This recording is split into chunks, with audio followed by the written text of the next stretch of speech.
I'm Ellene from Carpe Diem, and today's card of the week, or deck of the week, is the Divine Feminine Oracle. If you haven't had a chance to come in and have a play with this deck, please do so, because it is stunning, both visually and content-wise. It's absolutely magical. So the author of this one is Megan Watterson, and she has done herself such a service with this deck. It has been an absolute pleasure to work with it in store and with the clients that come through. Just so you can have a really good look, this is just the front cover. Look at how gorgeous that is. This deck in particular is probably not one that I personally use on a daily basis. You definitely could if you wanted to ask which goddess or saint was going to come through and use that energy for the day. You absolutely could, but personally I like to use it more on a weekly basis and really try and focus my energy with the beings in here. So I'll give you a little flip through so you know what I'm talking about.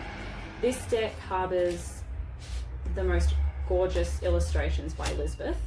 I can't say her last name, but she's done a great job. Here you can see we've got the Green Tara,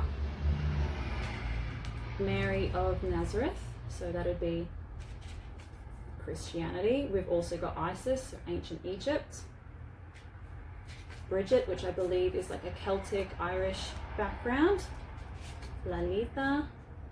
We've got, I'm a bit of a sucker for a mermaid, so of course we're going to have Yamoya, and the Black Madonna. It just keeps going. There's honestly goddesses and saints from almost every culture that you can imagine.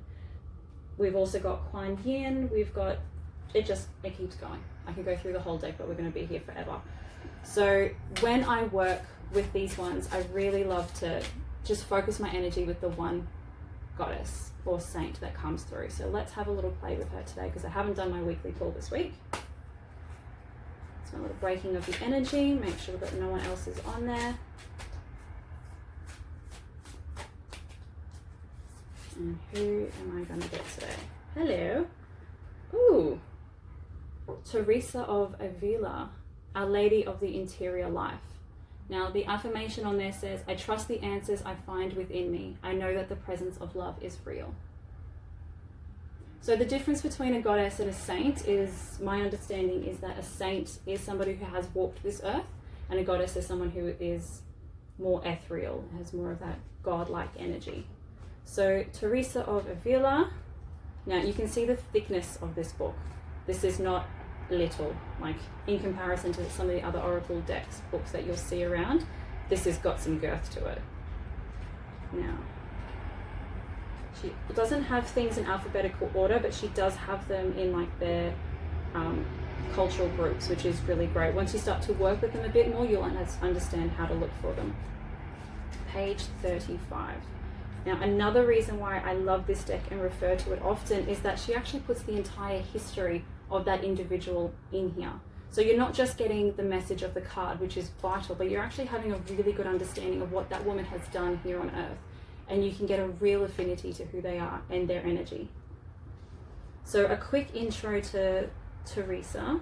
With passion and conviction, Teresa of Avila connects us with love and truth, available to us whenever we turn inward. So she was born in Spain in 1515. Whew, that's a long time ago. As an adolescent, she experienced many illnesses and was confined to a bed, which allowed her to begin to explore her own thoughts.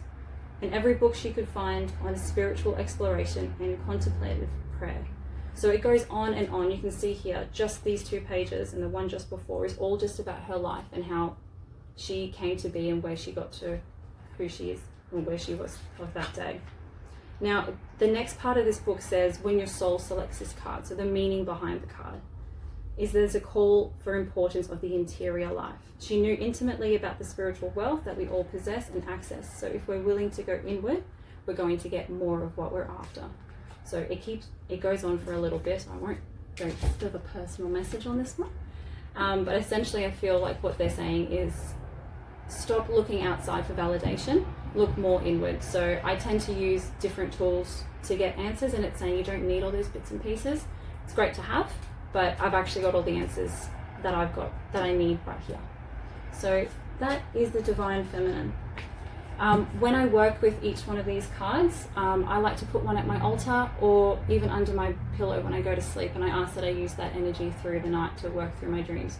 That way my subconscious is working through things, so in my conscious life I don't have to get as stressy. If there's anything else I can do to explain this, just put it in comments below and I'll answer your questions as needed. Thanks guys!